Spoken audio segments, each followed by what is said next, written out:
Okay, this is problem 254 from the textbook, and I'm going to use this as an opportunity to demonstrate the geometric method for computing forces on solid objects. So in this case, we've got a gate here, and the problem is saying that as the level in the tank rises, the hydrostatic force on this gate is going to increase, and then the gate is pinned here at A. And so when the force gets stronger and stronger, eventually this gate's going to want to open up. You might ask, well, why doesn't it just open up earlier? Well, what's pulling it down is the weight of the gate. So we're told that the mass of the gate is 8,500 kilograms. So because of that, when the depth is low, there's a lot of weight here at B and also some force here transmitted at A.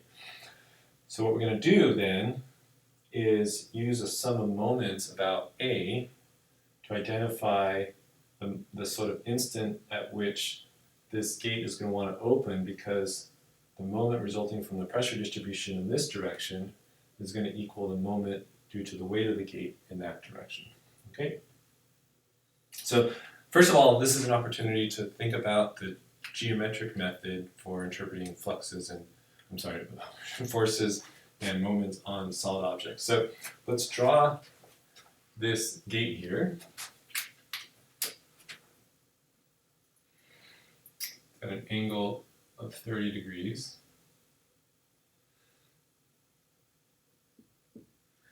From A to B. And there's going to be some pressure at A, which is going to be equal to gamma times H1. And there's going to be a pressure at B, which is equal to gamma times H1 plus H2. So we can draw those pressures here as the sides of this. We'll call this gamma times H1. And down here at the bottom, we have gamma times H1 plus H2. The pressure is larger. Okay? So our pressure distribution can be thought of as having some area here, a trapezoidal area. And if we take this area and multiply the width into the board, we get a volume. And then that volume, you take this amount, multiply by the area of this B times L, you get a volume, and that's equal to the force, hydrostatic force from the fluid onto the solid. So that's the geometric method. But what I'm going to do in this particular problem is a twist on the geometric method where we split this volume into two separate volumes. So I'm going to draw a straight line here, just like that. So now I've got this area, which is going to be a rectangle, and this area here, which is going to be a triangle. So now on this side, whereas this was the total length, gamma H1 plus H2, this distance here is just going to be gamma H1, and this distance here is going to be gamma times H2. Okay? Why do I want to do that? What's nice about doing that is now I can think of the force, hydrostatic force on this gate as being the sum of two different forces. One force that accounts for the rectangular part of the pressure distribution, and a second force which accounts for the triangular part of the pressure distribution. So we will call those the, I'll draw a diagram here.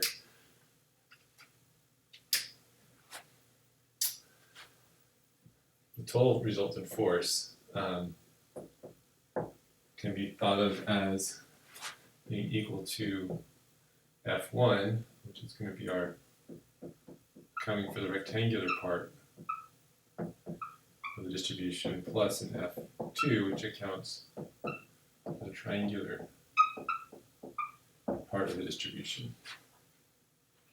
And if I come down here and now I draw my free body diagram,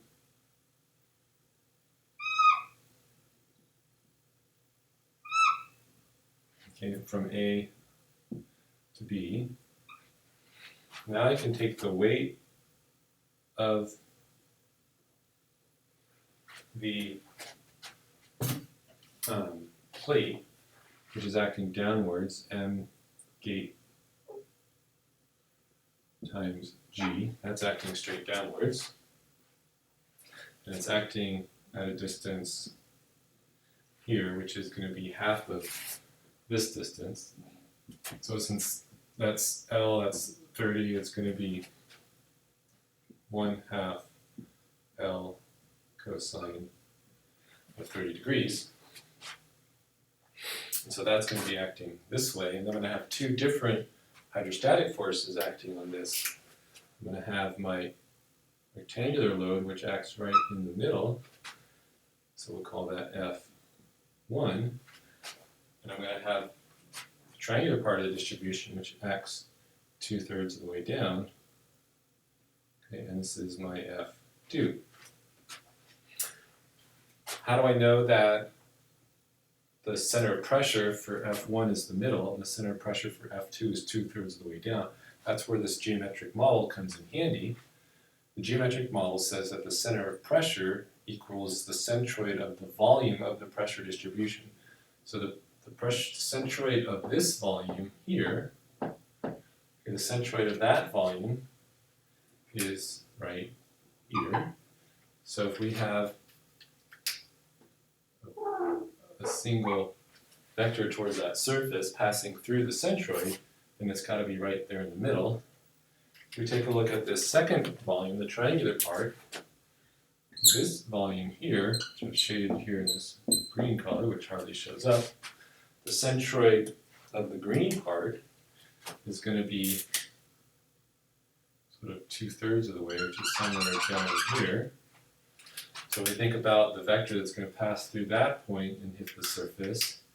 It's going to go like this and hit right about there. And this distance here is going to be 1/3 of L. And this distance here is 2/3 of L. And this distance here is 1/2 of L. So I can label this one F1, and label this one F2. And so now when I do sum of moments about A, I can basically say that these are acting in the positive direction, so F1 times L/2 plus F2 times 2/3 L minus m gate times g times 1/2 L cosine theta.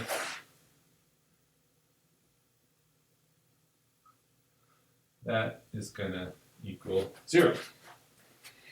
Okay?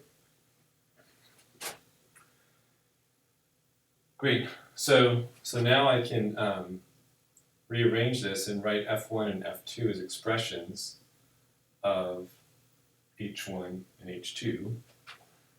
So F1, if I interpret this correctly, is the volume occupied by this rectangular part of the distribution. So that's the volumetric, so geometric interpretation. So the volume goes as gamma times H1 multiplied by the area, which is equal to L times what I call the distance into the board. I call that W. I haven't called that anything yet, but the distance into the board, let's call that W. Okay. And so that's F1, and then the volume for F2 is going to be the volume of this triangle, which is going to be 1/2 gamma H2 times LW.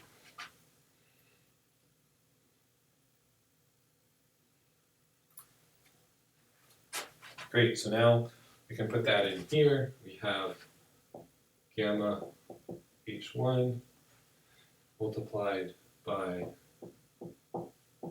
LW times L/2 plus 1/2 gamma H2 times LW multiplied by 2/3 L minus the mass of the gate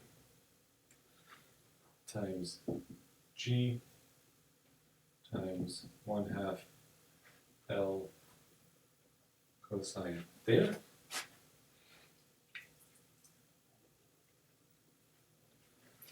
So we can see that the L's here will drop out, those first L's will drop out. And the main question is, well, what is H going to be? And H is going to appear here based on H1. H1 is going to be equal to big H minus H2 minus H3. H2 is 1.5 meters, and you can work that out based on this being 3 meters, this being 30 degrees, and so on. And then down here, H3, that's given to you as 2 meters. So this works out to be big H minus 3.5 meters. So this goes into here, and you rearrange and solve for H from this equation, you will identify what that depth is, and the answer works out to be 4.95 meters. Okay, so this is a situation where I used the geometric method of computing forces, but I did it after I took a pressure distribution, divided into 2 different pressure distributions, so that I could use this sort of principle of linear superposition to say that, you know, this problem can be thought of as 2 different problems added together. The geometric method works nicely when the surface that you are analyzing is rectangular in shape. So in this case, we had uniform width into the board that led to a rectangular shaped gate here. If you get shapes that aren't rectangular, it becomes challenging to do the geometric method, and there I recommend either using the formula method or using the integration method.